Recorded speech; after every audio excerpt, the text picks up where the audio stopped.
The committee will come to order. The chair is authorized to declare a recess at any time of this committee without objection. I'd like to start off the committee hearing this morning with a moment of silence for one of our colleagues. We have very heavy hearts this morning due to the passing of our colleague, Congressman Elijah Cummings of Maryland.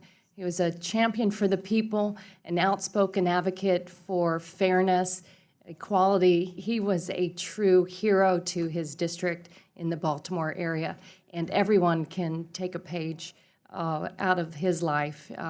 So would you join me at this time in a moment of silence of this great American champion?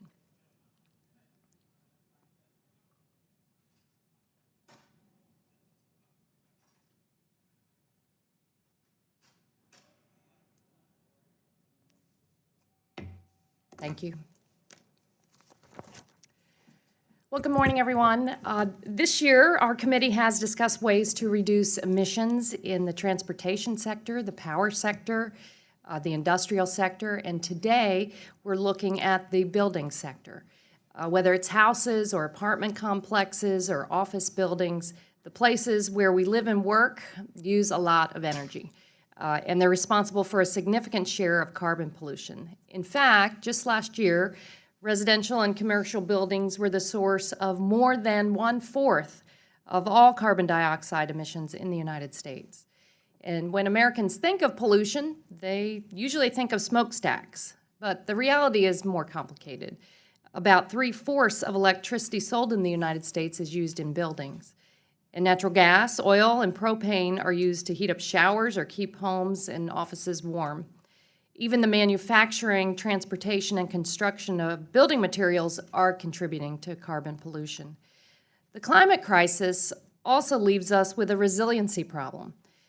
Many existing homes, businesses, and hospitals were not built to withstand the sorts of extreme events made worse by climate change, including extreme heat, flooding, storms, and wildfires. Over the last decade, extreme weather events have caused more than $750 billion in damage, with many of these losses occurring to buildings. We have a big challenge before us. In the United States, most of the homes and commercial buildings that we have right now will remain standing in 2050. They've already been built. By that year, scientists say we need to have hit zero net emissions to avert the worst impacts of the climate crisis. We need nothing short of an ambitious national plan to make sure new buildings are net zero energy. That is, that they produce as much energy as they use. We also need to help property owners and business owners make existing buildings more energy efficient, helping them rely more and more on clean energy rather than on fossil fuels. Of course, we must also work to make sure our homes and buildings don't end up as storm debris, and that starts by making them resilient to the physical impacts of climate change. In Florida, we saw the importance of strong building codes, building design codes and standards in the devastating aftermath of Category 5 Hurricane Michael that hit the Florida Panhandle. The storm leveled many homes, but some were able to withstand the strong winds and the flooding because they incorporated more resilient building techniques. There's also an economic incentive to act. More resilient and efficient buildings not only pollute less, they also cost less to operate and to insure. And that's more money in the pockets of homeowners and business owners across America. And when we talk about constructing new buildings and retrofitting old ones, that means construction jobs. Lots of well-paying, often unionized jobs. Many innovations already have been developed by businesses, large and small, entrepreneurs, and our academic research centers, and more. And we need to scale them up. Buildings are the foundation of our communities, so it's not surprising that state and local governments have taken the lead in developing a climate-smart building policy. In May, New York City set carbon emissions caps for energy use in buildings over 25,000 square feet. And last year, California created a program to incentivize the use of low-carbon technologies in new building construction. And we've seen how cities facing an existential threat from climate change, like Boston, Miami, and Norfolk, are at the forefront of developing resilience strategies to protect vulnerable communities. Now we must step up to help them. An ambitious national plan for cleaner, stronger buildings requires national leadership, and Congress needs to offer smart incentives to set a direction for the numerous federal, state, and local officials involved in the building sector. We also have the responsibility to ensure communities on the front lines of climate change, including low-income and communities of color, are front of mind when we craft policy. I look forward to learning from our witnesses today. Welcome to all of you. We look forward to hearing your ideas for an ambitious, equitable building policy. At this time, I recognize the ranking member, Mr. Graves, for 5 minutes for an opening statement.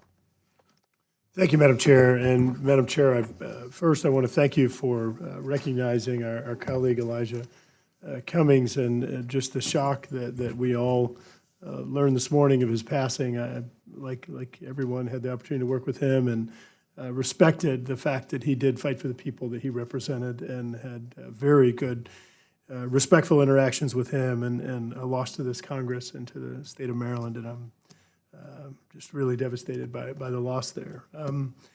Secondly, I want to thank you for holding this hearing. I think this is a really important topic. I do. I think it's a really important topic. Third, I'd like to thank you for you put out an inquiry to the public asking for feedback on climate, and you and your staff, y'all have been great about sharing that information and the feedback, and I do think it's important that we have those open lines of communication to ensure that we're looking at the same data and information to make sure that as we move forward to a report that we're seeing the same stuff, so we can move in the same direction and ensure that we're being constructive moving forward. Madam Chair, you know I'm from Louisiana, and probably get aggravated listening to me talk about all the experiences from home. But we have in the last several years been through Hurricanes Katrina, Rita, Gustav, Ike, Isaac, and it has caused just really unbelievable consequences to our community. And more recently, in 2016, we had this unnamed storm that was projected to be a 1,000-year storm. I think that our friends at NFIP at the time said that it was looking to be the fourth most costly flood disaster in U.S. history, and it was an unnamed storm. What was it, 32 inches of rain in 36 hours in some areas. I mean, where do you put that? We have Louisiana as flat as can be. There's no way to evacuate the water, and it caused devastating consequences. In a previous life, I worked on resiliency measures. I helped to rebuild South Louisiana after Hurricanes Katrina and Rita, specifically rebuilding the coastal wetlands, rebuilding the levees, and just focused on resiliency and sustainability of communities. And one of the things we learned in all that process, through that $25 billion effort, one of the largest civil works programs in U.S. history, is we learned that we have more tools than just levees and restoring wetlands. That you have barrier islands and the dunes that go along with those. You have, of course, wetlands, which are really important. You have cheniers or ridges that are native to coastal Louisiana and many other coastal communities. You do have structural protection like levees and flood walls. You have pump stations. You have elevation of homes. You have zoning. You have building standards. And that last group of them, those are important tools, but they're not tools that are often in the tool chest of the Congress, of the federal government. But they're really important tools, and they need to be integrated into this overall objective of our desire to achieve certain resiliency standards. And I know that Mr. Wright's been outspoken about this issue and ensuring that we properly use those tools. And I think you're right on that. They're an important set of tools that we need to make sure we're properly investing. And it's not just about the resilient construction and making sure the right elevation and right materials. It also is ensuring that we're conveying lessons learned and successes in energy efficiency and conservation. That's important as well, and I think it's part of our overall resiliency. But as I've said at other hearings, we've got to make sure we get it right. And that means that we don't come in and tell these people, oh, you got to have this gold-plated shingle and this gold-plated window and other things that are going to make homes unaffordable. That's part of our overall resiliency goals, making sure that we make safe houses affordable and accessible, and that we're not going to be punitive to low-income folks and prevent them from having access to houses. And so we've got to make sure that we're not sole sourcing different building materials or standards to where there's only one company that makes a product. So I do think it's an important tool in the tool chest in terms of building standards and resiliency and elevation of homes and other things. But we've got to be careful about how we're proceeding to ensure that the standards, the recommendations that we move forward with, and whether it's through the flood insurance program reauthorization or other tools, that we do it in a way that truly advances the goal of resiliency, of affordability, of energy efficiency, conservation. I think that we can achieve multiple goals. I want to say it again, I really appreciate you holding this hearing. I think this is a great topic for us to be working together on. I want to thank all the witnesses for being here today and looking forward to hearing your testimony. Yield back. Terrific. Without objection, members who wish to enter opening statements into the record may have 5 business days to do so. Now I'd like to welcome our witnesses. I'll proceed with an introduction, and then we'll go to each one of you. Welcome Annika Landreneau. She is a senior principal and director of sustainable design for the architecture firm HOK. Annika also serves on Washington, D.C.'s Green Construction and Energy Commercial Technical Advisory Group, as well as on Mayor Bowser's Green Building Advisory Council. Sol Rinaldi is Vice President of Government Affairs and Policy for the Building Performance Association. She is a leading energy and climate policy expert with more than 20 years of experience. Previously, she was the Director of Government and Public Affairs for Owens Corning. Jimmy Rutland is president of Louder New Homes and is on the board of directors for the National Association of Home Builders. He also serves on the State of Alabama Energy and Residential Codes Board and is a certified green professional and a green energy key builder. Khalil Shahid is a senior policy advocate for Healthy People and Thriving Communities program at the Natural Resources Defense Council. Khalil works to advance federal policy supporting energy efficiency programs targeting the affordable multifamily housing sector. And Roy Wright is the president of the Insurance Institute for Business and Home Safety. Previously, he was the chief executive of the National Flood Insurance Program and deputy associate administrator for insurance and mitigation in FEMA's Federal Insurance and Mitigation Administration. Without objection, the witnesses' written statements will be made part of the record. And with that, Ms. Landreneau, you are now recognized to give a 5-minute presentation of your testimony. Thank you, Chair Castor and Ranking Member Graves, as well as members of the committee, for recognizing the important role our built environment has to play in providing a safe, resilient future for our country.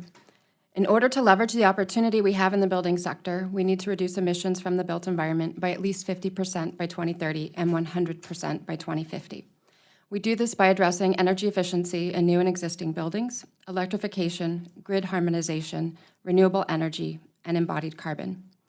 New buildings and alterations to existing buildings are subject to building codes, which have been developed since the 1800s to protect people and communities. Building codes are updated in 3-year cycles by members of the building industry in a public stakeholder engagement process. And while model codes are updated every 3 years, they are not adopted uniformly across the United States. There are 11 states with no statewide adoption or codes that predate the 2006 Commercial International Energy Conservation Code, or IECC.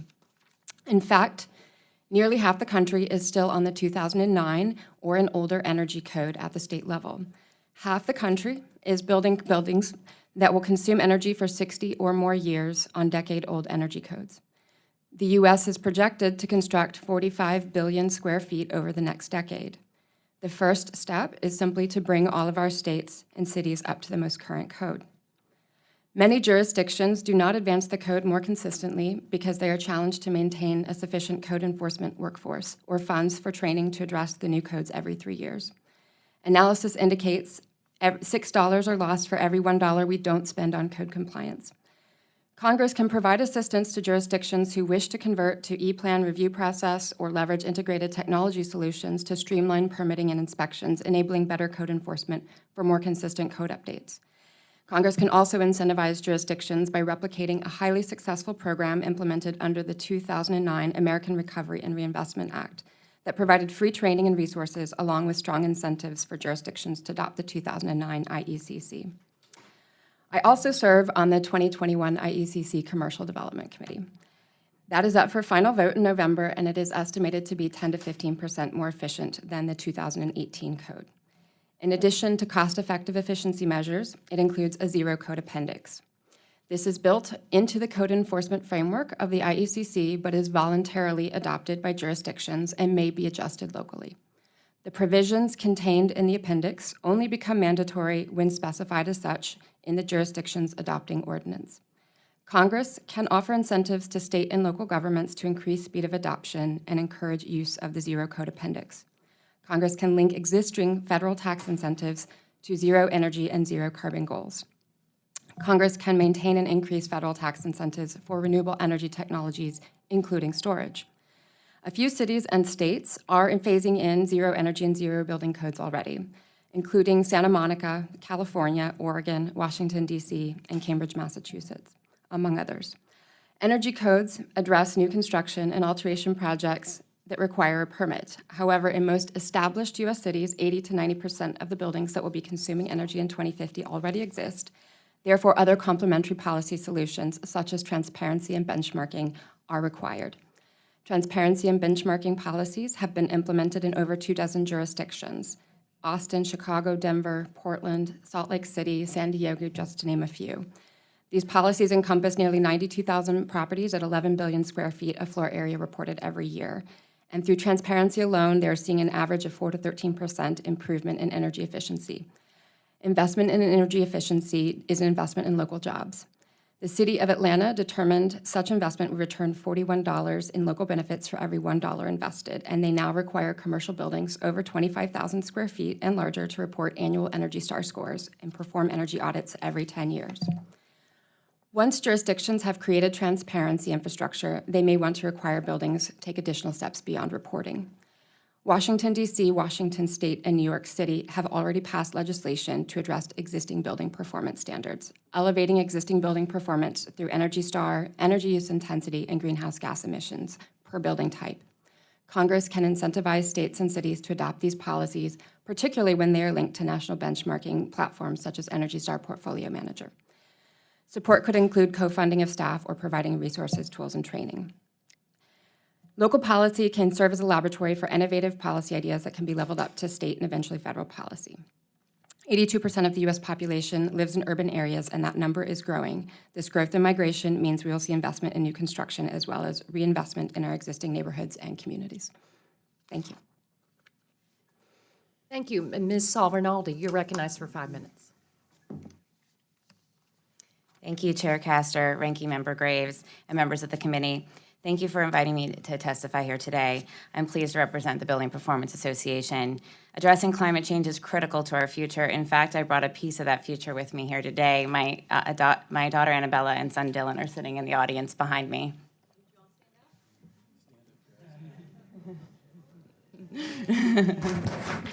Are you supposed to be in school? They got a pass just for today, just the morning. While buildings are a significant contributor to our climate crisis, they can also be a key part of the solution. Policies aimed at retrofitting the over 115 million homes across the country will not only help reduce carbon emissions from the nation's residential building stock, but will also help homeowners save money on their monthly utility bills and improve the comfort, health, safety, and resiliency of their homes. Ultimately, the cleanest and cheapest energy is the energy you don't use in the first place. The residential building sector remains untapped resource of carbon reduction goals. A new report from ACEEE found that energy efficiency alone can cut energy use and greenhouse gas emissions by half by 2050. Buildings delivered 33% of the total emissions from that model. But simply put, energy efficiency creates jobs. According to this year's Energy Efficiency Jobs in America report released by E for the Future and submitted with this testimony, the energy efficiency sector employs 2.3 million Americans, twice as many workers as the entire U.S. fossil fuel industry, and energy efficiency is leading the nation's energy economy and new job creation, accounting for half of the entire energy industry job growth in 2018. These local, family-sustaining jobs exist all across the country. In fact, the report found that 99.7% of U.S. counties have energy efficiency jobs, and more than 300,000 of these jobs are in rural areas. A significant portion of energy efficiency jobs in the U.S. are in the residential sector, and approximately 56% of energy efficiency jobs involve construction and repair. These are the contractors, the boots on the ground, installing energy efficiency products and technologies and working to reduce energy waste in homes, commercial buildings across the country. Importantly, policies that provide incentives for building efficiency retrofits, such as the Homes Act, H.R. 2043, or tax policy like the 25C tax credit or 179D tax deduction, or legislation that supports valuing energy efficiency like the SAVE Act, which is a part of H.R. 3962, create a ripple effect on jobs. Demand for insulation, air sealing, and high-efficiency HVAC will not only create work for those who install these products, but will also create jobs in manufacturing and distributing of those technologies. These create jobs around the industrial centers where workers eat, shop, and live. It's also important to note that the energy efficiency industry is comprised of mainly small businesses. 80% of energy efficiency businesses in America have fewer than 20 employees. These small businesses need resources to help train new hires and provide ongoing education to existing employees, keeping them up to date on certifications and training in the latest energy efficiency and renewable energy technologies. We recommend Congress pass the Blue Collar to Green Collar Jobs Act, H.R. 1315, which would provide comprehensive nationwide program to improve energy efficiency and renewable energy training. In addressing climate change, policymakers must look at buildings as an integral part of the grid. Buildings not only use energy efficiency, but they can generate clean power, store energy, and shift demand from times of high cost and strain on resources to times when wind and solar power are abundant and energy is cheapest. I'm the lead author of a new report on grid interactive efficient buildings released today by the National Association of State Energy Officials that describes how homes with energy efficiency measures combined with smart technologies and small-scale storage and generation resources can support grid needs and achieve carbon reductions while benefiting consumers. This report includes policy recommendations, and I've submitted the report with my testimony. With the power of the person in the hands of Congress, I must emphasize the important climate role this body has to advance energy efficiency research, development, and deployment in the appropriations process. Dollar for dollar, federal investment in energy efficiency create more jobs than investments in the utilities sector or fossil fuels, and federal investments in DOE programs that support energy efficiency, like the Building Technologies Office Weather Assistance Program, lead to job creation and carbon reductions. In closing, I thank you for considering I thank you, and I ask that you consider the buildings you live and work in as a part of the solution to climate change. The built environment is one of the largest consumers of energy and thus emitters of greenhouse gas emissions. With energy policy and program innovation in the building sector, we can reduce the need for new power plants, deliver more reliable energy services at lower costs, all while making homes like the ones Annabella, Dylan, and their children will live in healthier and more comfortable places to live. Thank you. Thank you very much. And we'll, without objection, we'll make sure that the National Association of State Energy Officials report issued today is included in the record. Thank you. Mr. Rutland, you're now recognized for 5 minutes. Thank you, Chairwoman Castor, Ranking Member Graves, members of the committee. I'm pleased to appear before you today on behalf of the National Association of Home Builders. I'd like to share our views regarding resiliency and energy within residential buildings. My name is Jimmy Rutland. I'm a third-generation home builder from Montgomery, Alabama. I'm the president of Louder New Homes, which focuses on building quality and energy-efficient homes.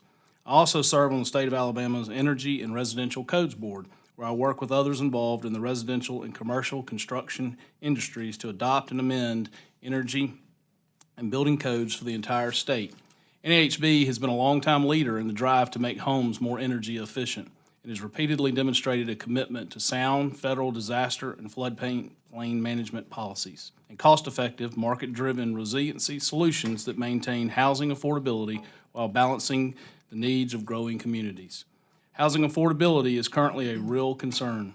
It is a 10-year low for the single-family market. Almost a third of the nation's households pay more than 30% of their income for housing. And NAHB estimates that if the median U.S. new home price goes up by just $1,000, more than 127,000 households would be priced out of the housing market nationwide. Recognizing this crisis, Congress must factor in housing affordability when looking at solutions to build a cleaner and stronger economy. Similarly, there are 130 million homes in the U.S. that were built before 2010 and are much less energy efficient and resilient than today's homes. Therefore, in addition to housing affordability, any efforts to address the performance of homes must prioritize the inefficiencies of existing homes over new homes. Through the myriad of proposals from legislators and stakeholders, many have suggested that mandates and more stringent building codes or the immediate adoption of the latest published code is the answer to improving residential resiliency and energy efficiency. This is unnecessary and unwise. Codes are nearing a point of diminishing returns in terms of the cost-benefit ratio, so further increasing their stringency may not make economic sense. To put it simply, mandates fail to consider the needs or desires of consumers, lack the flexibility needed for realistic widespread application, and add unnecessary costs to home construction. Model building codes are designed to establish minimum requirements for public health and safety for commercial and residential structures. Homes constructed following these requirements are built to withstand damage from disasters and provide substantial resiliency for many catastrophic events. Because modern codes are already efficient and resilient, any changes must be carefully evaluated. Further, state and local jurisdictions are already taking the lead in ensuring their codes are adequate. To do so, they evaluate each new edition of the model codes and add, remove, or revise provisions so that the codes better fit their local construction practices, geography, risk, and market conditions. This could mean adding a hurricane clip to roofs that are in areas prone to hurricanes or elevating homes in areas prone to flooding. Recognizing these different conditions, it is essential that states like my home state of Alabama are able to adopt the codes that are best suited for them, while other states are able to do the same. Any federal intervention into this process would be extremely problematic and undermine the outcome. Instead of mandates, Congress should support voluntary programs and incentives, both of which are proven ways to drive consumer behavior. For example, Alabama has established a grant program and makes tax credits up to $3,000 available for retrofitting homes to make them more resistant to disasters. On the national front, tax incentive programs such as 45L and 25C have permeated the market and assisted many families and building owners to invest in energy-efficient homes.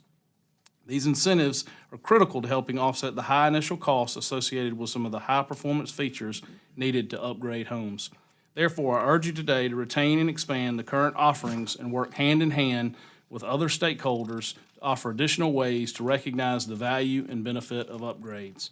In conclusion, I urge Congress to promote voluntary and market-driven programs which promote lower total ownership cost through utility savings, as well as provide the flexibility builders need to construct homes that are cost-effective, affordable, and appropriate to a home's geographic location. Thank you for the opportunity to testify before you today. I recommend Congress seriously consider and address housing affordability when exploring solutions to build a cleaner and resilient economy.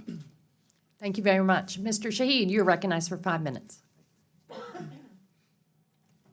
Thank you, Chair Castor, Ranking Member Graves, and distinguished members of the Select Committee. Thank you for holding this hearing and for the opportunity to testify. My name is Khalil Shahid. I'm a senior policy advocate with the Natural Resources Defense Council, which is part of Energy Efficiency for All, or EFA. We are a national partnership working to bring awareness to and increase energy efficiency services in affordable multifamily housing. Affordable housing is generally defined as spending less than 30% of household income on housing. America is being confronted today with two existential crises, and how we respond will determine the type of nation we are for generations to come. They are the climate crisis and the increasing cost of housing. And these two issues are absolutely linked, creating extreme burdens for households and families across this country. These include renters, female-headed households, the elderly, African Americans, and other communities of color. Often, low-income and vulnerable households have very few housing options. They are left to rely on low-quality housing due to residential segregation, long-term neighborhood disinvestment, and deferred maintenance to the housing stock. These homes tend to waste energy so that low-income families pay more per square foot for energy than higher-income residents. The result is that nearly 1/3 of households in the U.S. struggle to pay energy bills. And in fact, 1 in 5 households have been forced to choose between buying food, medicine, or other necessities over paying an energy bill. As if this were not enough, Americans are increasingly facing the prospects of dealing with major weather disasters, such as hurricanes, flooding, wildfire, and other climate-related emergencies that place vulnerable housing stock at risk of destruction, and that leads to displacement and destabilization of families and communities. To avert the worst impacts of climate change, our policies must ensure both the reduction of emissions that cause climate change and that people can live in safe, affordable housing. With decisive leadership, Congress can address the dual crisis of affordable housing and climate change while helping to produce hundreds of thousands of new clean jobs and alleviate the negative health impacts of indoor and outdoor air pollution. NRDC's report, America's Clean Energy Frontier, shows that we can reduce carbon emissions by at least 80% by 2050, with fully half coming from energy efficiency. This means that energy efficiency is absolutely critical to achieving U.S. emissions reduction goals, and doing so in an affordable manner. Consider that residential energy efficiency is the largest single measure that can reduce climate pollution in the U.S. Along with cutting pollution and reducing energy bills, efficiency has considerable health and safety benefits, including improved indoor air quality, which reduces the likelihood of asthma. And we have a report coming soon that shows that retrofitting America's affordable multifamily housing can create hundreds of thousands of local jobs that can't be outsourced. Already, energy efficiency accounts for more than 2.2 million jobs nationally. That's 10 times more than oil and gas drilling and 30 times more than coal mining. There are 2 major programs that fund energy efficiency and affordable housing at the federal level, and both need more resources from Congress. There are also several pending pieces of legislation that could help. But in the interest of time, let me focus for a minute on the Department of Energy's Weatherization Assistance Program. Every year, the program's efficiency improvements help reduce energy costs for thousands of low-income families, cutting America's climate pollution by 2 million metric tons. In total, residential energy efficiency improvements can account for carbon reductions as high as 550 million metric tons every year by 2050. Unfortunately, there are many barriers to increasing energy efficiency in the nation's affordable housing, but Congress can help. Despite the considerable need for efficiency improvements in low-income housing, many programs that facilitate retrofits are sorely underfunded. Across the country, only about 35,000 homes can enroll in the Weatherization Assistance Program on a yearly basis, and the maximum per unit expenditure is only about $6,000. That's not enough. There's not a state in the country where there isn't a waiting list for services that's not extremely long, sometimes years, for the Weatherization Assistance Program. For example, at the current rate, it would take Ohio almost 150 years to weatherize all currently eligible homes.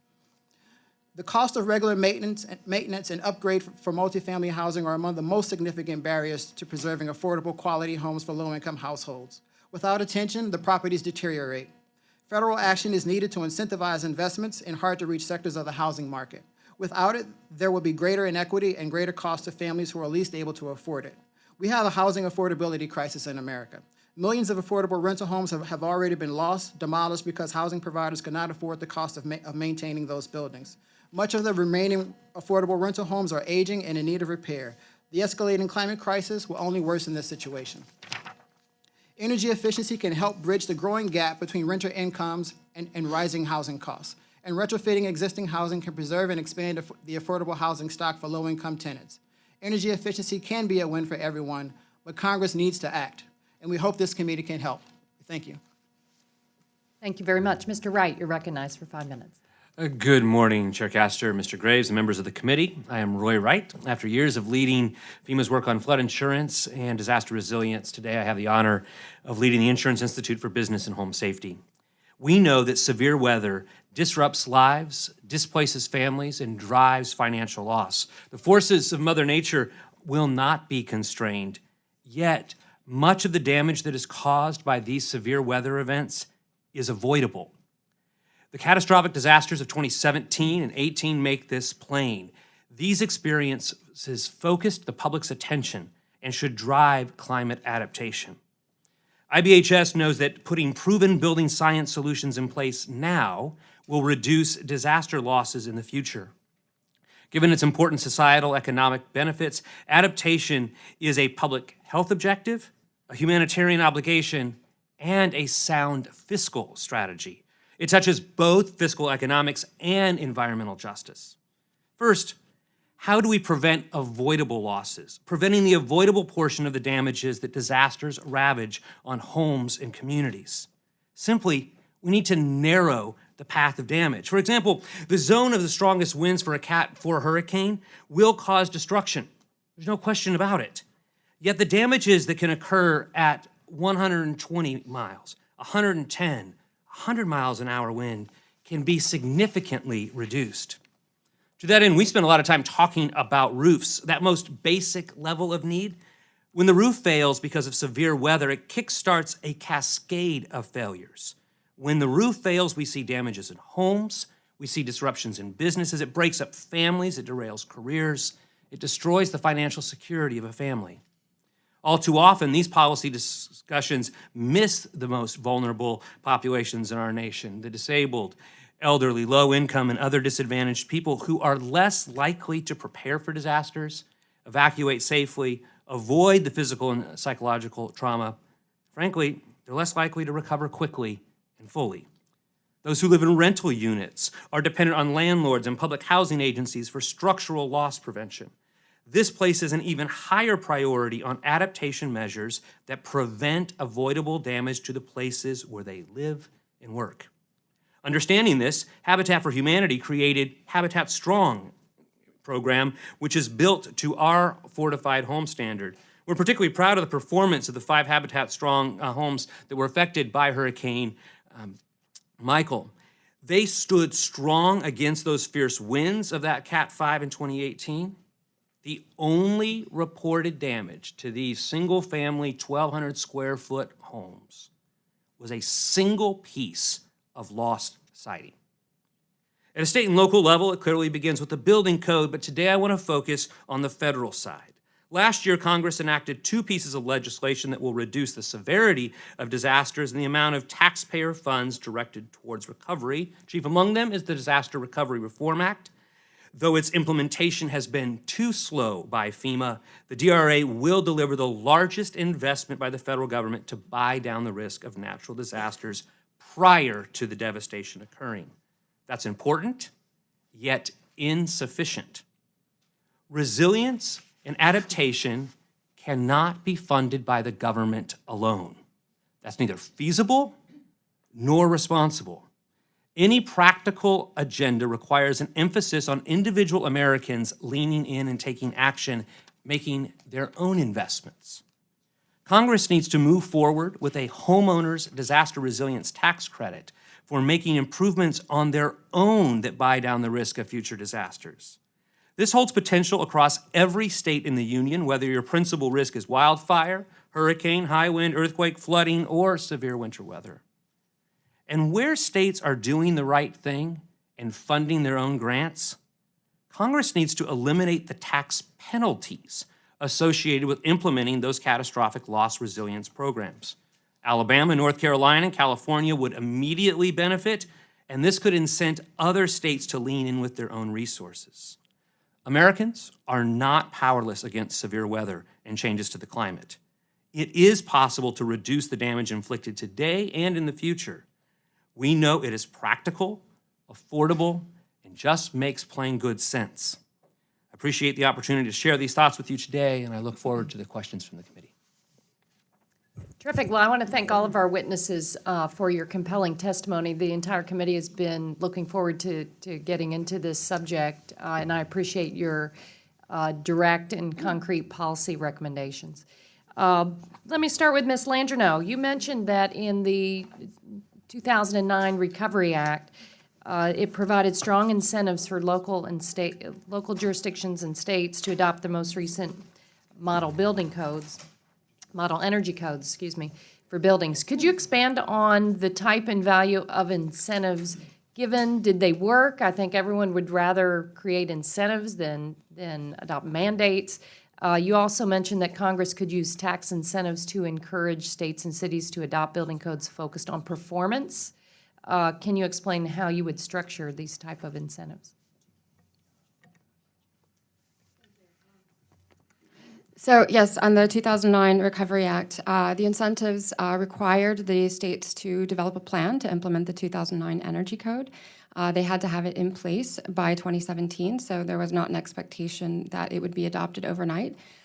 They basically provided training, workbooks, code books, a lot of resources. But the states had to show up and meet them halfway. They had to put a lot of their own effort and investment into the program as well. There was an application process, and about 24 states were selected in that process, and $3.1 billion, I believe, was used to fund that effort. And I do believe it's the reason that 88% of the country is now at least on the 2009 Energy Code, so it was highly successful. The federal government can certainly lead by example in terms of outcome-based requirements or performance requirements by sending a market signal with its own funding. That is, whether it's procuring its own buildings or offering tax incentives to have either high-performance metrics, energy use intensities, or even zero carbon, zero energy expectations for things like the low-income tax credit, low-income housing tax credit, or historic preservation tax credit, or other incentives that already exist.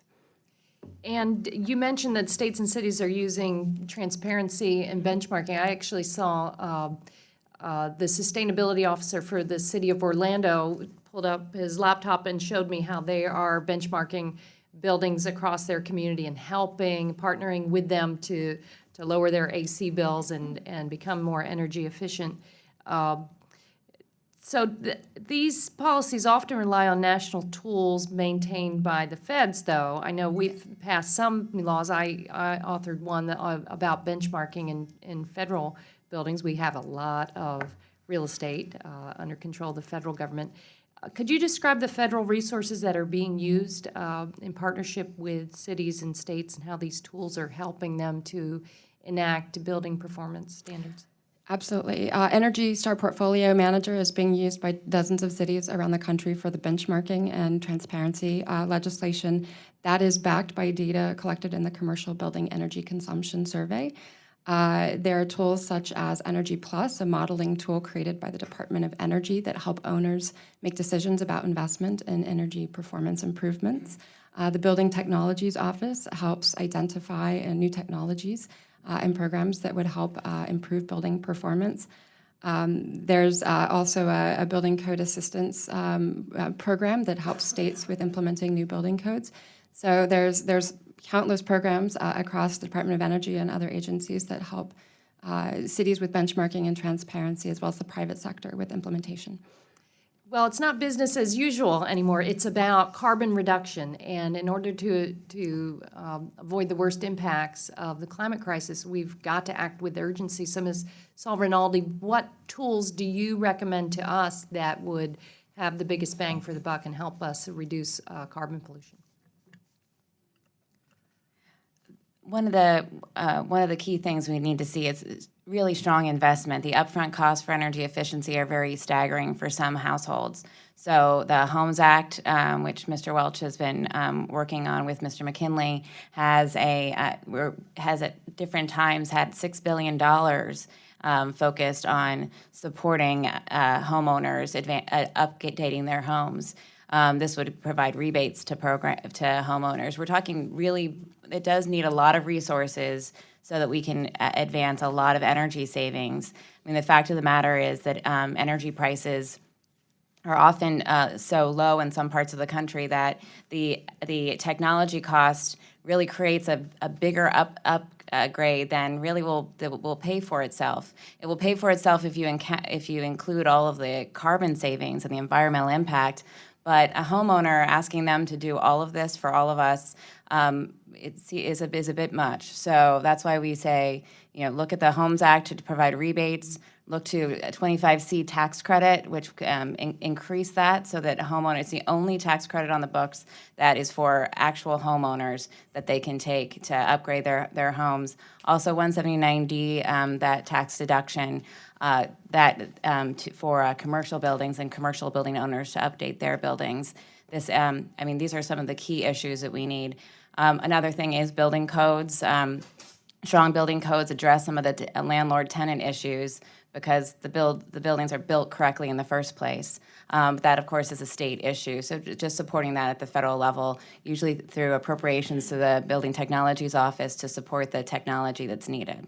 Terrific. Mr. Carter, you're recognized for 5 minutes. Well, thank you, Madam Chair. I appreciate it. Appreciate all of you being here. Just a quick question. Anybody know what the #1 state and the #1 forestry state in the nation is? That would be Georgia. That is correct. Good answer. And in the 1st Congressional District that I have the honor and privilege of representing, we have a very competitive timber market, and it's something that we're very proud of and something that we certainly work hard toward making sure that we have sustainable forest and making sure that it's a robust and vibrant system. It's been, and of course we know how advantageous it is in the fight against climate change. I mean, timber draws carbon out of the atmosphere. It's very important. Not only that, but it helps with clean water. A vibrant forest helps with clean water. It helps with wildlife habitat and all these different things. In fact, in the state of Georgia, the annual value of the ecosystem services provided by private forests alone is valued to be over $37 billion. So obviously it's a big part of our economy. And we know that throughout the United States that the annual amount of carbon that's stored by forest products is over 70 million tons. So this is extremely important. And I wanted to ask you, Mr. Rutland, you're from our neighboring state of Alabama, and I'm sure you live in Georgia if you could, but you're in our neighboring state of Alabama, and you're in this business. And I work very closely with the home builders and have for quite a while. Wood products, you use them extensively in your business, I'm sure, in your industry. How closely is your industry tied to a robust working forest? Well, first, while I got your question right about Georgia, I do want to say War Eagle in your neighboring state. So we're off to an inauspicious start here. I apologize for that, sir. As far as the timber industry is very tied, obviously, to the home building industry. We rely on good quality timber, and we thank you for the timber that you grow in Georgia and the timber that's grown in Alabama as well. And it is a big part of the workforce in both of our states. It is a very important product. Are there advantages to building with wood products? Absolutely. It's certainly very flexible, very easy to use. There's a lot of things that you can do with lumber. So I would agree. Any other type of building materials that impact climate change as much as wood does, as much as lumber does? I'm not sure I could answer that question. The answer is no, there's not. Sure. You talked about energy efficiency and quite extensively in your testimony. And energy efficiency advantages, are they tied directly to wood products? I would believe so, yes, sir. Absolutely. You're aware that the natural thermal resistance and the embodied energy that makes it easier to insulate these homes to higher standards, which of course is important as well. There's also, and Mr. Wright, I'll go to you for this. There's also in commercial buildings, we've been using a new green building trend that's called mass timber. I don't know if you're familiar with that or not. I am. Good. We got 2 buildings in the state of Georgia that are commercial buildings that have been built that are very notable. One at Georgia Tech, and then there's another one in Atlanta that's the largest square foot wood-built building in the United States. What are some of the advantages that commercial buildings could have in using wood as a building material? So while we don't make specific calls on which products go down that, I do think that as you look at the tall wood approach, you look collectively by which you've got the engineers and architects going, what are the best products for that structure? And when you do that, how does that service the functional needs of that building, as well as the kind of work you would do to make sure that it's energy efficient, which in so many ways, yes, affects carbon and also affects the cost of operation. And I get that, and I understand that, and certainly in the private sector, it's a business decision. Right. But we have to all agree that it has an impact on climate change as well, and on our environment. Most assuredly, the products and materials that are used on each one of those structures has an impact, and when you're collectively looking at it, you might got to make the best choice. Should the impact on the environment enter into a business decision like that? I think for many companies, they look collectively in terms of their own cost and how it serves into the broader needs of the communities they live in. And that's very important, and I appreciate that approach, because we're never going to solve this problem without the buy-in from the private sector. So that's why this is so important. And thank you, Madam Chair, and I yield back. Ms. Bonamici, you're recognized for 5 minutes. Thank you very much. Thank you to our witnesses. This has been a great discussion today. I'm from Oregon.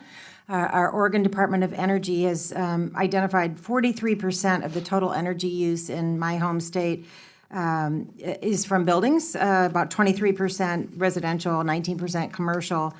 We know that both residential and commercial buildings are notoriously challenging to decarbonize. I think we've heard a lot of great ideas today about doing that. And we have a responsibility to help with that. In 2017, Oregon's Governor Brown signed an executive order that developed clear requirements for newly constructed buildings to become more energy efficient by 2023, created a pathway for building codes to reach zero energy ready standards by 2032. And I want to follow up on my colleague from Georgia, who's just walking out the door. I want to follow up with and invite him out to see in the district I'm honored to represent. The First Tech Federal Credit Union has the country's largest cross-laminated timber structure. About 650 people work in that building. A lot of our companies are turning to mass timber as an alternative to steel and concrete, and we know that cross-laminated timber, especially when harvested using sustainable forest practices, can sequester and store massive amounts of carbon dioxide. So we're going to get in touch. We're going to work on this. And we know these state and regional commitments are important, but federal efforts are critical as well to be complementary. Dr. Said, thank you so much for identifying and especially focusing on the impact on low-income families. Hillsboro, Oregon is also home to the largest certified multifamily passive house building in North America, with 57 units of affordable housing built to passive house standards, where they save about 90% on their heating and up to 70% on their overall energy use. And it was built into how they planned the building. And of course, it costs a bit more at the outset, but the savings are recouped pretty rapidly. So Dr. Said, in your testimony, you noted that for every dollar invested in energy efficiency for low-income families, $2 are put back into the economy through energy savings and increased income from job creation. And you also acknowledge that the Department of Energy's Weatherization Assistance Program can't meet current demand. How can Congress better incentivize and support those innovative residential weatherization and energy efficiency practices, especially for low-income families? Yes, thank you for your question. There are a number of bills on the table now. One is the reauthorization of the Weatherization Assistance Program, which is sitting there, which also includes a new innovation fund, which actually for the first time allows local contractors, working with DOE program officers to actually create new incentive programs, to create new approaches to actually dealing with some of those hard-to-reach sectors in the market, and we didn't have that before. I think one of my colleagues actually mentioned the Blue Collar to Green Collar Jobs Act, which is from Congressman Rush of Illinois, which is really the first time, because usually when we think about green jobs, I think the image that comes to most people's minds is someone on a rooftop installing a solar panel. But energy efficiency, real construction jobs are really the overwhelming majority of what green jobs are actually going to look like. Terrific. I want to get another question into to Ms. Sol Rinaldi. In the Pacific Northwest, Bonneville Power Administration and Portland General Electric conducted a 3-year smart water heater pilot program to find ways to better manage clean energy production and grid loads. So there's 277 water heaters that were equipped with a communication port. So it allowed the utilities to use the water heater as a battery, and by sending load shifting requests directly to the water heater, they can heat the water at a time of day or night when the energy costs are lower instead of at the on demand when the costs are higher. So in your testimony, you discuss these kinds of technologies and the value of smart grid interactive, efficient homes. So what are the current barriers to the demonstration and deployment of these grid interactive, efficient buildings, and what investments can help support them? Thank you, and thank you for the question. And since I only have 35 seconds, I do talk about this in the report, so I do have some of those answers. But the electrification, which is something that is being discussed quite frequently now, it's really an interesting policy mix with the idea of grid interactive buildings, because then we can create, our buildings can become like power plants. Like, that's exactly what was happening in Oregon in that system. We also are looking to do other opportunities for heat pumps. But I'd say that one thing that federal government can do is provide access to utility data. One thing which is very difficult is for contractors and providers to actually get access to utility data from the homeowner in a secure and private way, and that's possible, so that they can kind of create those better systems and those better connections between the grid and the home. So, and be able to model the home and its energy use better. So that would be my quick answer. Thank you. My time has expired. Thank you, Mr. Madam Griffith, Chair. you're recognized for 5 minutes. Thank you, Madam Chair. This is a great panel, so let me see what I can get done in my 5 minutes. Mr. Wright, I do appreciate what you said about making sure we build things with the right materials and try to get it right. I had the opportunity, as a part of my committee work with Energy and Commerce, to go to the Virgin Islands and to Puerto Rico after the hurricanes, and it was fascinating. In the Virgin Islands, only 10 of their telephone poles survived the storm and didn't need to be replaced. Those were the only 10 on the island that were composite material telephone poles, as opposed to your standard wood, which Mr. Carter might not like to hear, but there are great advantages to different things in different places. So I thought that was important. Mr. Shahid, you talked about one of our challenges, and it is a challenge, affordable housing and energy bills, and how do we balance the two out? And that brings me to you, Mr. Rutland. So in your testimony, you said that the median new home price increases by $1,000. If it increases by $1,000, it displaces about 127,000 households from the market. Now, this is particularly troubling in a region like mine, in an area like mine. I represent Central Appalachia, and those portions of Virginia where our household income is less than the national average and even less than the Virginia average as a whole. So what do we do to try to make sure that we have some homeowner-friendly approaches that will ensure families aren't getting priced out of the market? And I would say to Ms. Rinaldi, one of the problems I have in my district, although it may work for the vast majority of middle class, is that rebates and tax credits don't work if you don't have the money in the first place to get the rebate back from, or you don't have enough income that the tax credit does you a whole lot of good. But Mr. Rutland, what do you think we can do in that regard? Sure. Well, thank you. We are in a housing affordability crisis. I see it every day. We build entry-level homes and we build luxury homes. We find that the majority of the public are very interested in energy-efficient homes and resilient homes. The problem comes when they start pricing it, when we start showing them what it costs to do some of the things that they've seen on TV, they've heard friends talk about, they've seen in forums like this. And so we price it and we opt for them, those options, and show them. And many, many times that's the first thing that they cut. They would rather see the granite countertops or the hardwood flooring. Do you have any data that tells us where that break point is on the price and how long they're willing to look at a repayment? So if they spend $1,000 now, how long are they willing to get the payback on that? But is there a number out there that tells us when we've reached that tipping point? We have found as a company that typically our homeowners live in their homes no more than 7 years. So if they can get that payback in 5, then they're willing to pay for it. But if it's 10 or longer, they're not. All right, let me switch gears. Earlier this year, we had a report that we have 3 billion fewer birds than we had in 1970. The Guardian reported in a report also, and the report on the birds was a couple of weeks ago. The Guardian report was from April of this year, that buildings are killing up to a billion birds a year in the U.S. Some numbers are less than that, but that's what we're looking at. So when we go in to retrofit these buildings for energy costs, and I guess I'll go to you, Ms. Landreneau, did I get it correct? And just say, and I noticed in some of your pictures in your report, a lot of those buildings had glass. Glass increases the energy costs if it doesn't have film or protective film, or if it doesn't have a solar energy use to it. And we can add for little or no cost, if you're putting the film on for energy reasons, you can put in bird-safe building technology. Is that a part of y'all's plans as well? That is something, there is bird-safe technology, some of which is not even visible to humans, but That's right. birds can see it. And absolutely, that can be integrated with film that's being applied to existing buildings. And so we can not only work on energy efficiency in a building, but we can also keep them from being death traps for the birds that migrate through the United States. Isn't that true? Absolutely, and it's a fantastic proposal.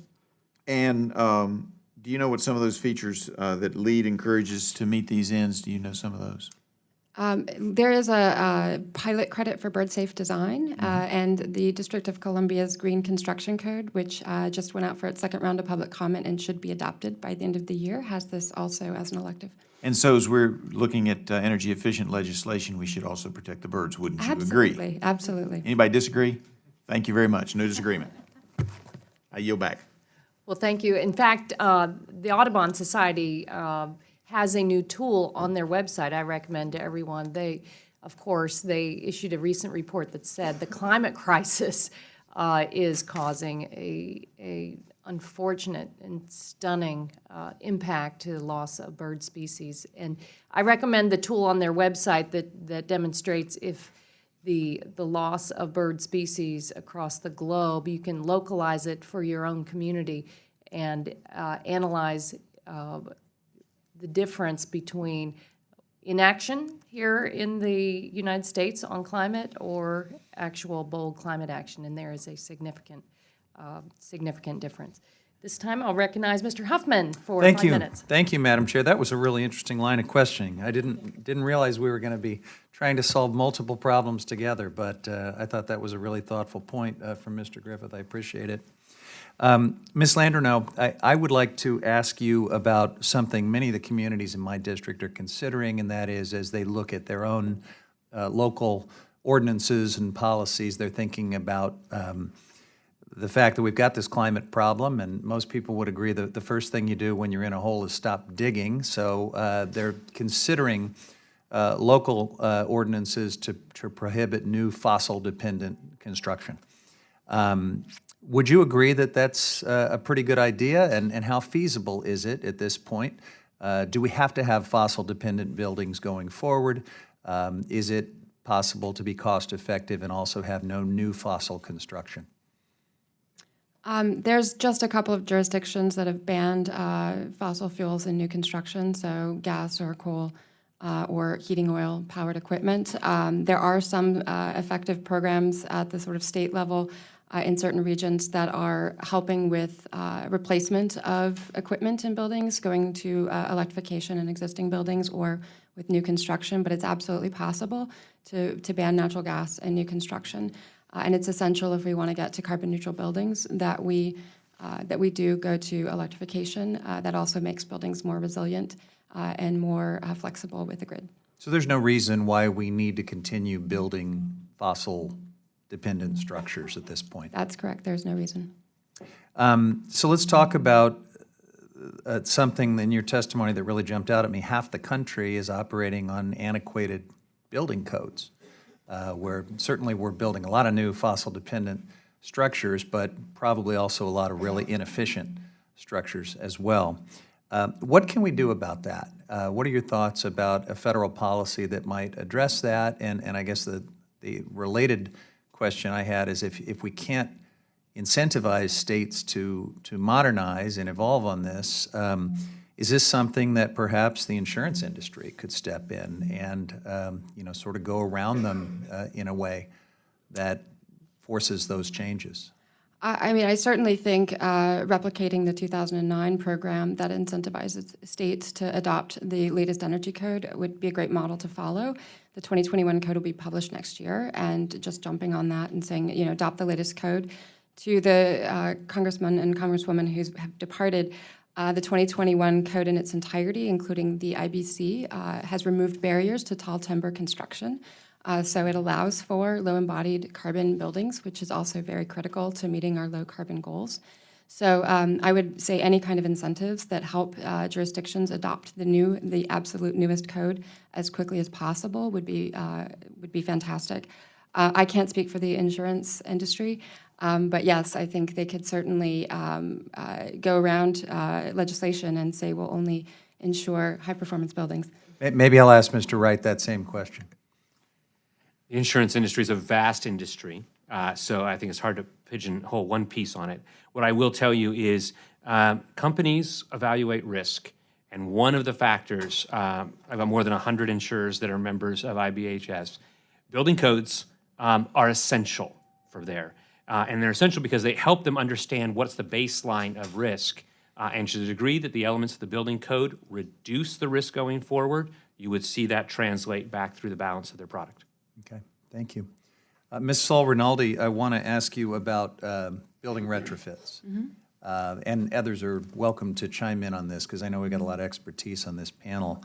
So the benefits of a retrofit program have been discussed. I think we all pretty much get that. But actually making it happen in any kind of a timely way is an almost overwhelming proposition when you think about it. So I want to ask you to describe for us what a deep decarbonization building retrofit program, not a goal, goals are easy, but a program would actually look like.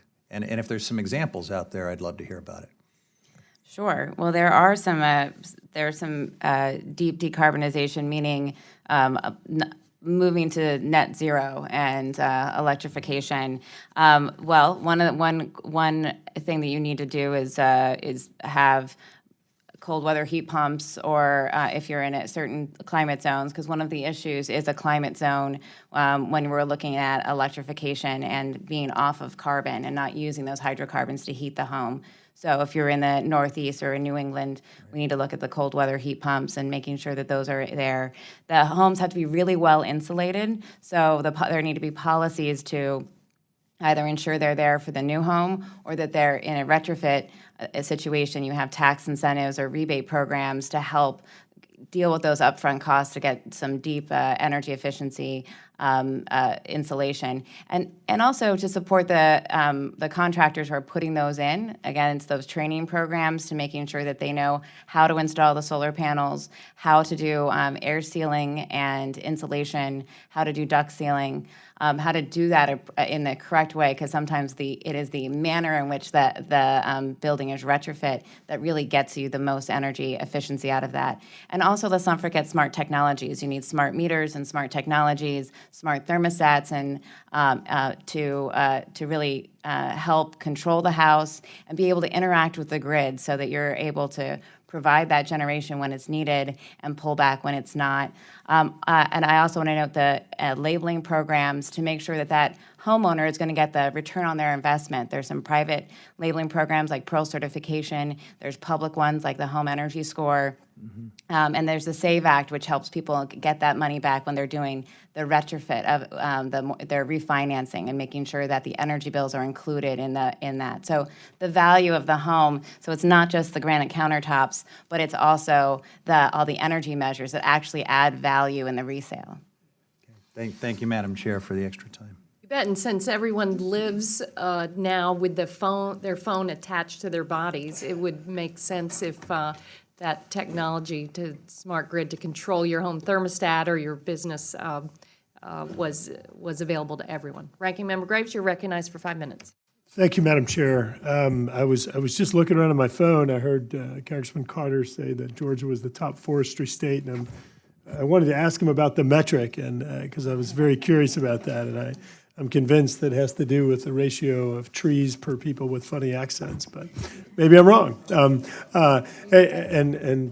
I hope he hears that. Ms. Sol Rinaldi, I want to thank you for bringing your children here today.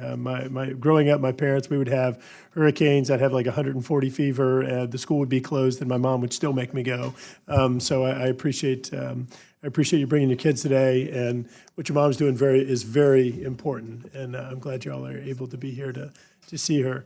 Mr. Wright and Mr. Rutland, you both make mention of legislation that we enacted last year in October, and I want to be clear, this was bipartisan legislation, the Disaster Recovery Reform Act.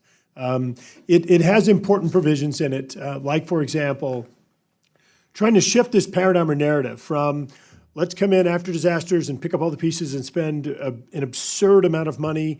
We spent $1.7 trillion since 1980 responding to disasters. And it tries to flip that narrative, that whole paradigm over. Let's lean forward. Let's be proactive. Whether it's the mandatory funding on the pre-disaster mitigation program that ultimately was enacted in an appropriations bill, but it was part of Disaster Recovery Reform Act. Whether it was the incentive in lowering the cost share for disasters from 75-25 to 80-20, or perhaps even 85-15 under certain scenarios, if the states or localities carried out resiliency measures ahead of time. For the first time ever, define the term resilience, and looking at how we rebuild, making sure that in the aftermath of a disaster, we don't rebuild the same thing the same way, which was just stupid. And you know this better than anybody. We'd come and pay for the same structure over and over again. Can you both comment, Mr. Wright, perhaps starting on your thoughts on what that ultimately is going to do? Could you expand on your testimony, Mr. Wright? You say in here, the DRA, once fully implemented, will deliver the largest investment by the federal government to buy down the risk of natural disasters now and in the future. Could you talk a little bit more about that and sort of the repercussions and how it perhaps shifts the paradigm on proactive versus reactive? Yeah, the DRA, and as you appropriately said, there's a couple provisions that ended up on different vehicles going forward, Appropriations Act and the like. But it dedicates money on the front side because in my prior job, and spent many times in your district, including that no-name storm in 2016, people would give lip service to reducing risk. They would look at the impact of the disaster. They would see how it ravaged a community and says, we could have done something to make this better ahead of time. And there was endless speeches about how Hindsight's 2020. right? Yeah. And it says, so put the money there on the front side. Congress did its lifting. I think FEMA's been too slow to get it to the point of implementation. But there's a really important next step on this. You always defended FEMA's time periods when you worked there. I just want to make note. But please I may have a bit more continue. liberty to share my personal opinion today than I may have in the past. I'm sorry. Sir. Go ahead. But I look at that and it says those grant programs are 75% federal, 25% state or local. And one of my concerns with the implementation of that going forward is, are states and localities ready to start putting investments that are there? Because maybe we did all the right things and Congress put the vehicles in place and put a pot of money there, but if we haven't looked at finding what needs to take place, and so we watched this in Alabama where the state has a grant program that is in place. California has done this, North Carolina, here's the irony of it, if the state has a grant program for mitigation, it's taxable income and they get a 1099. If it's a FEMA grant program for the exact same activity, it's not taxable. You know, like, wait a second here. If we're trying to make this more than just the feds have to pay all the bills, we've got to take some of these other barriers out and let states innovate, let local communities drive down this point. And at the end of it, after they got the grant, whether it was that could accomplish energy efficiency as well as resilience, they shouldn't be rewarded with the 1099 at the end of the year. Good point. Mr. Rutland, you care to add? Sure. First, just let me say I'm very sympathetic to natural disasters in your state. My sister-in-law's home was destroyed twice in your state and was displaced, so I'm very sympathetic to that. I'm also very sympathetic to something that I saw in May of last year. I went and toured Jacksonville, Alabama when an F3 tornado went through it and destroyed a lot of Jacksonville State and a lot of homes around the area. It was amazing to me to see the homes that were constructed in the 90s and 80s and 70s that were gone. There was nothing but slabs standing. The homes that had been built since 2006, when some major code revisions were done to address resiliency, those homes fared very well. The homes that were built to the 2012 code fared very, very well. So I think our focus may ought to be on existing homes, structures that were built in the late 2000s, 90s, and beyond, are going back. Thank you. Go back. Ms. Brownlee, you're recognized for 5 minutes. Thank you, Madam Chair, and thanks for holding this hearing. Thanks for all of you who are here today. We appreciate it very, very much. I think this is a really important topic when we're talking about the climate crisis and where we need to get to. The building codes just astonish me, learning about how the process, just in and of itself, happening every 3 years, and cities and states and counties don't have an obligation really to do anything once you've gone through this huge process. And I feel like the home for most families is their largest asset, and that you can choose to build a home or have a home that's going to cost you more and more and more over a 30-year period, or you can have a home that's going to save you money over and over and over again over 30 years. So some have equated it to, it's like having an interest-only mortgage if you're not doing anything to your home because of the increasing costs of owning the home. And so I guess, Ms. Landrino, you talked about the building codes in your testimony and what could be done in terms of improving those processes, and I appreciate that. So I guess just in terms of the process, not requiring commitments necessarily. Well, I guess requiring commitments is definitely part of it. But just in terms of a process and who's involved in terms of creating those codes, do you see any changes that can be made there to improve the outcome of compliance with building codes, if that makes any sense whatsoever? In the code development process or the local? I mean, it seems as though in the code development process, and correct me if I'm wrong, it's more the folks that are involved in that, the stakeholders that are involved in that. I think many of them perhaps don't have an interest in getting a really performance-based building code. I'm on the International Energy Conservation Code for commercial buildings, so I can't speak for all of the committees. I think the Residential Energy Conservation Code is made up a little bit differently. Our code committee this year, I think, was comprised of many people who are interested in seeing more progressive energy conservation code. We had folks from DC, Department of Consumer and Regulatory Affairs in the city of Seattle, in New York. But we do have to look at cost impact and the reason for the code changes. We can't just adopt whatever we want. We have to be very pragmatic. I do think there are architects, there are engineers, there are manufacturing associations, there are people, members of the building industry that are involved. I do think it should be a balanced committee that is looking at these issues. However, anyone can propose an amendment. The committee votes on those. They're out for public comment, but the final vote is made by ICC members, which are primarily code officials. And should that vote be made up of a larger body, so that stakeholders such as homeowners or building owners are also voting on those code outcomes, perhaps it is a limited voting population. And how do we better educate the consumer, just so that they understand the economic impacts, of perhaps even in terms of even building a new home, building a smaller home so you can afford some of the other elements that you can put in to provide those cost savings over the period of time of ownership. I feel like we talk a lot about the the environmental impacts, which are really important, but I think at the end of the day, it's the consumer really understands the economic impacts better? Absolutely. I think more disclosure, more transparency. Buildings should be labeled with what code they're built under. Just the benchmarking policies alone have been really helpful for people to be able to look up buildings and see how they're performing. But the more transparency we can get in our built environment, I think the more the consumer will know.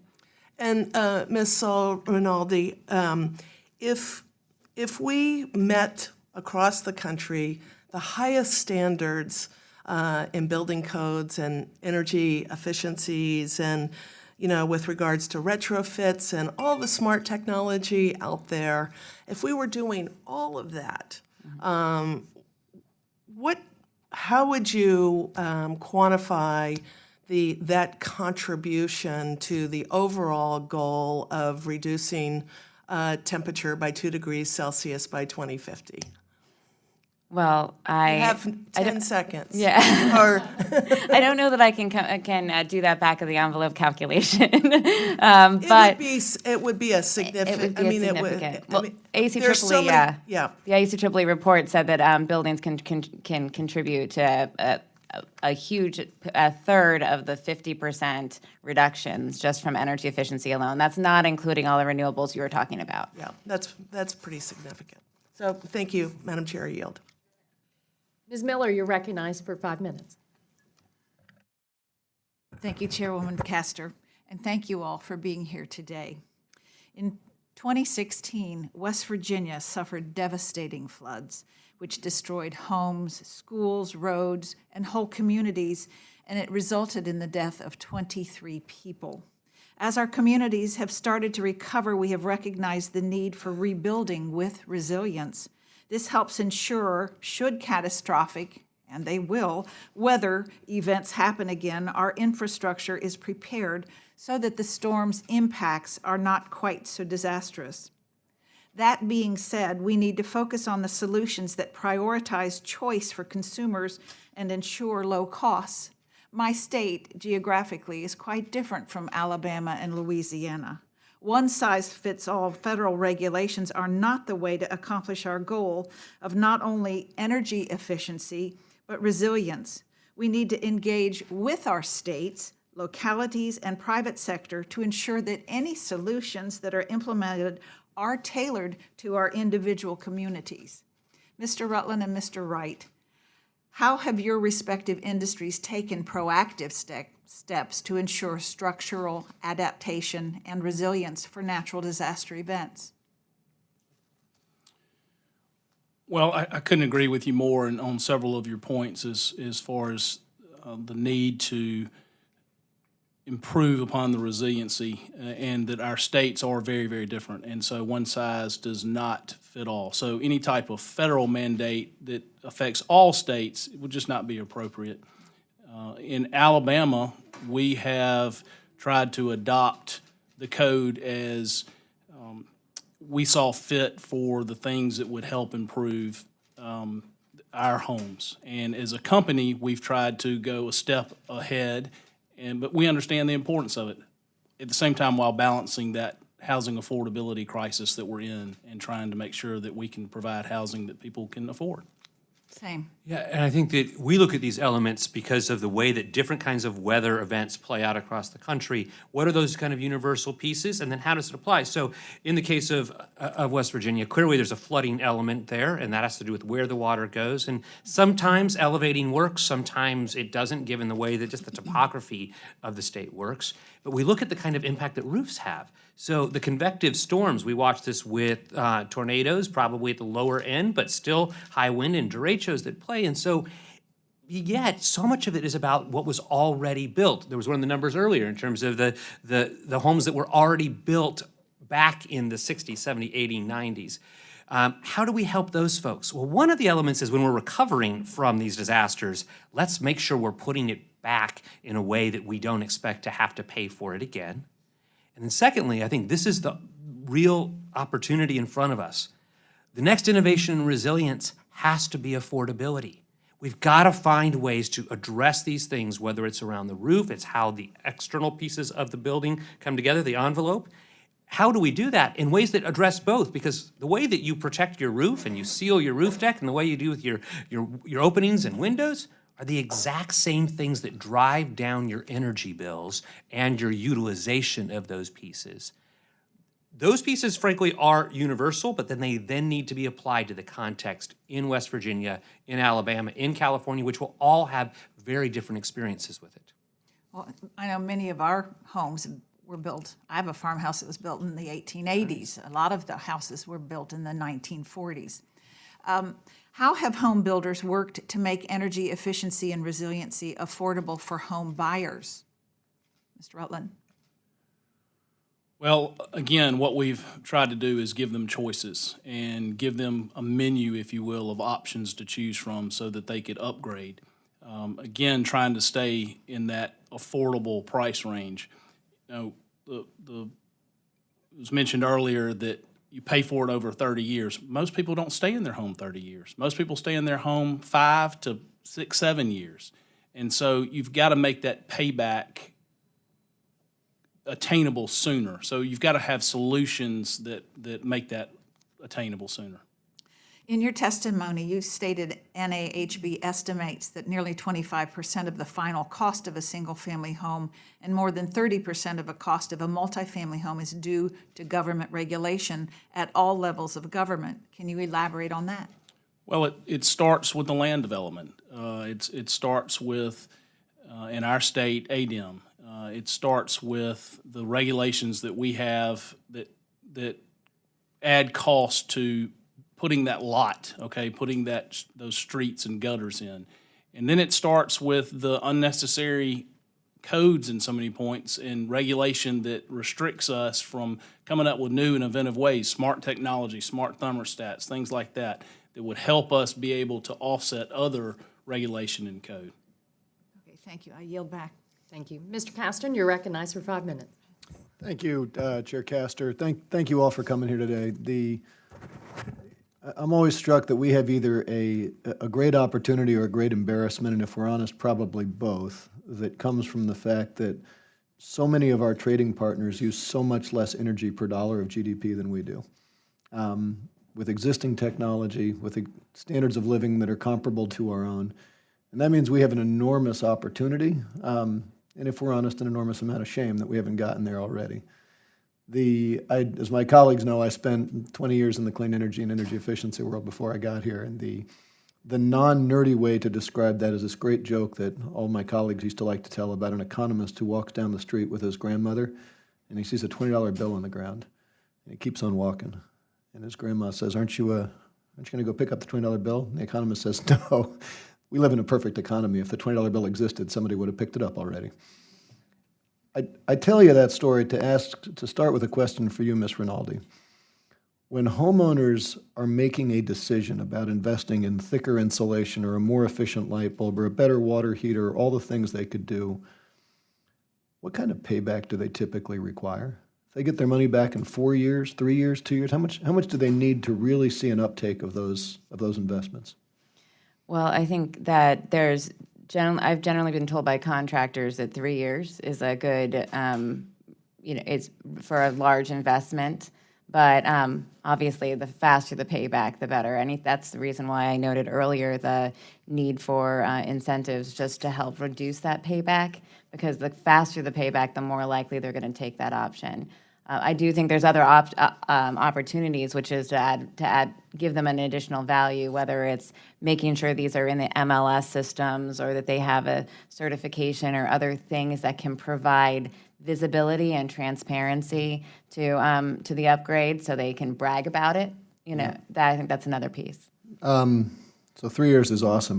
My experience was that if we used to tell our salespeople, if you can't see a way through to 2-year payback, don't waste your time, because we don't have enough time to send salespeople out. But let's just stay with 3 years. Okay. That's like, on a compounded basis, that's like a 25% return on your investment. We have retirers and savers and people putting aside for a rainy day who fantasize about getting 7, 8, 9, 10% compound returns. And what you're saying is that homeowners walk away from 20, 25% returns every day. Yes. Dr. Shaid, talk a little bit about the split incentive problem, if you would, between when the building owner and the person who pays the utilities are two separate people. Yep, thank you. Yes, because I feel like much of the conversation so far has been focused on homeowners, but renters also face these burdens and are particularly vulnerable. And so the split incentive, as you mentioned, when the building owner doesn't pay the utility, so has no incentive to invest in the continued maintenance or really the upgrade of that building, and so this allows it to deteriorate. If you're a renter, you obviously don't want to, put your own money into a place that you don't own. And so a couple of things, that we've done is one is just working with utilities to improve the incentive to the building owners, basically making it more cost effective for them to want to invest into their home. But then also working with them to quantify what is the benefit to the building owner of actually investing in your home. Well, one of them is that people will actually want to stay there and not just use the apartment as a way station as something better. And so if you're an owner of the property, you want to have full occupancy. You want to have continuous occupancy of the unit, which is where you get your investment and your return back. And so being able to quantify what that is, and we've worked with building owners across the country who've seen improvements where units, they have trouble renting units to units that are now on a waiting list because so many people are wanting to get in. Another thing that you can do is some cities and states have renter ordinances where renters can actually see the energy score of the apartments that they're actually looking to rent, so that they can use that as part of their decision making in where they want to rent, which also makes an incentive for a building owner to say, okay, I want to have a much more energy efficient. So if I could just wrap with a little bit of time I have left, I'm delighted with both of your answers, and I want to come back to that this is both an opportunity and some shame, because I don't want any of us to fall for being that dumb economist anymore. And we know we have this opportunity. We know, as Mr. Rutland, as you eloquently pointed out, people look at the first cost of a house. They don't look at what it's going to save them down the road. And we have legislation that educates consumers. We have building codes. We have tax incentives. And if we're really honest, they ain't enough, because we are not capturing that win-win that will lower CO2 and put more money in our pockets. And until we've maximally captured that win-win, none of us should sit here saying that we economically can't go after CO2 reduction. And so if you all have thoughts, and I'm out of time, but if you have if you get to be king and you got one policy that would really make a difference and bring us up to the level that our trading partners are already at, please submit them for the record and keep us educated. Thank you, and I yield back. Mr. Palmer, you're recognized for 5 minutes. And I am Mr. Palmer, not Mr. Graves. So I don't want any confusion there. Couple of things that I want to talk about. One, Mr. Wright, you said that the grants from the states for mitigation are taxable. Are those federal grants that are administered by the state, or are those state-originated grants? If you're using state money appropriated by the state legislature, if it is appropriated by the feds, it is not taxable. So you take something like the state of Alabama has their product. Okay, that's what I'm looking for, because I think that's something we need to look at. I'm sure it's going to be on an individual state basis how to do this. But on another area there is the Low-Income Household Energy Assistance Program, LIHEAP. That money is administered through the states as a grant. I think in Alabama it's through ADECA, the Alabama Department of Economic and Community Affairs. And I think we need to look into that, see whether or not that money is used for mitigation. It's supposed to be assisting low-income households to pay their energy bills. Sir, very simply on this, to the degree that there is federal money that is flowing, my understanding is none of that is taxable. It's when it's only a state fund. In the last fiscal year, we sent $3.65 billion. 54.2 million of that went to Alabama. Florida got 96.8 million. That's up right at 21% from 2016. So we're putting quite a bit of money out there. Also want to respond to something that was in your testimony about rural households and manufactured housing. I think your number's a little bit high on the percentage of rural people who live in manufactured housing. When I grew up in rural Alabama, pretty much dirt poor. I lived in a house that my dad built, had cardboard between the two floors. We heated it with a coal heater and cooled it with a box fan in the kitchen window. So I know a little bit about living in a low-income household. But also, when I was in college, worked in manufactured housing as a summer job and as a night job. And the energy efficiency for manufactured housing has tremendously improved. Now, I know Mr. Rutland might not appreciate me speaking up for manufactured housing. And manufactured housing is no longer, I think you said it's delivered on a flatbed truck. That's not exactly accurate either. It's delivered by a truck. But there are manufactured houses that are delivered on a flatbed truck that look like any other house. And you see them not only in rural areas, but you'll see them in suburban areas and urban areas. So I just want to make that point that the technology that is going into building these homes is substantially different from what it was years ago when you just saw one being pulled down the highway. And there's a major emphasis on energy efficiency.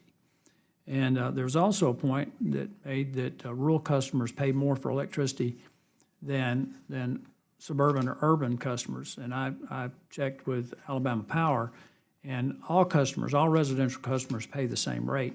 What you run into is a percentage of disposable income. And I looked up a Tax Foundation report on the cap and trade bill. It was before Congress in 2009.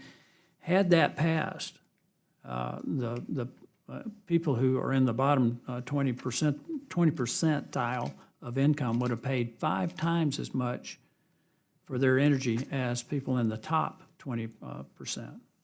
So I just want to make some clarifications there that the policies that we're discussing here have ramifications and a cost, and to take that into account.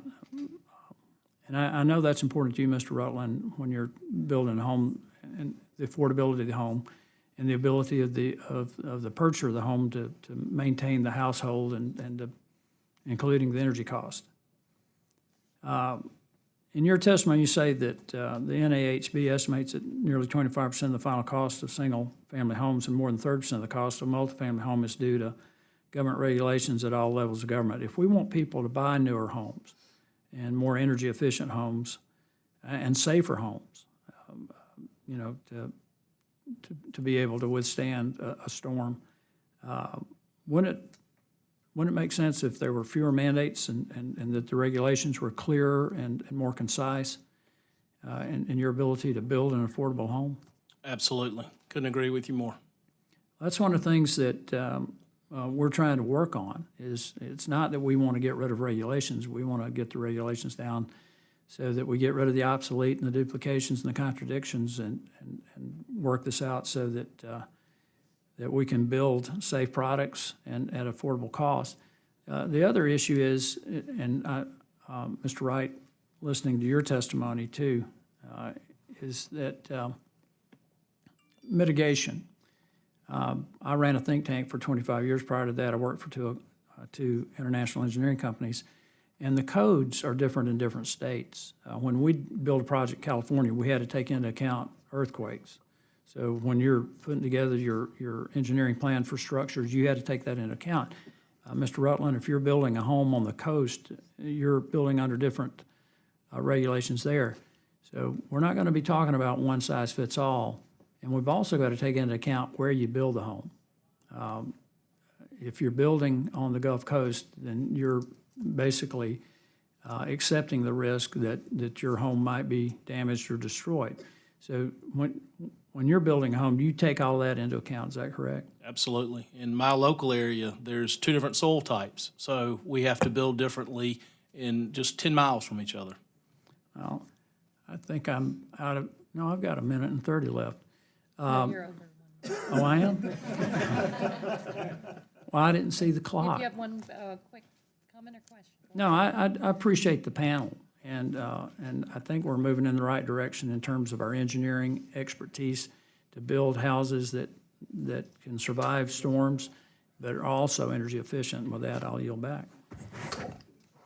Terrific. Well, thanks to all the witnesses. And you, Mr. Palmer, you had me hearkening back to 10 years ago during the debate of the Waxman-Markey bill, which was a substantial carbon reduction bill when the Nonpartisan Congressional Budget Office analyzed the cost to low-income families, they actually found that Waxman-Markey and tackling the climate crisis at that time would reduce the burden on hardworking families across America. So that's our challenge moving forward, to craft policies that reduce carbon pollution, build resiliency, reduce risk, create jobs, and make sure that the burden is properly placed. And at this time, I would like to submit a few reports without objection.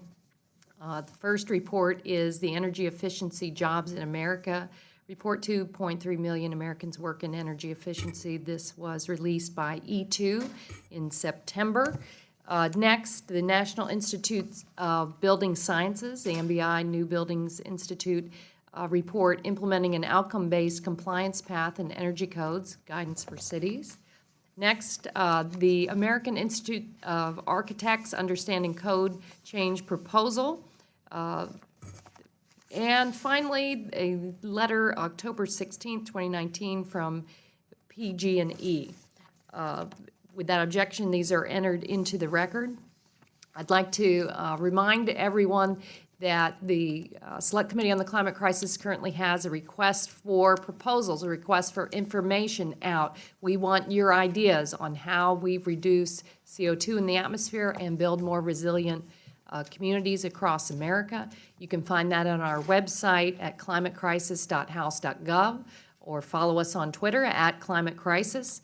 Without objection, all members will have 10 business days within which to submit additional written questions for the witnesses. I ask our witnesses to please respond as promptly as you are able. Thank you very much. The hearing is adjourned.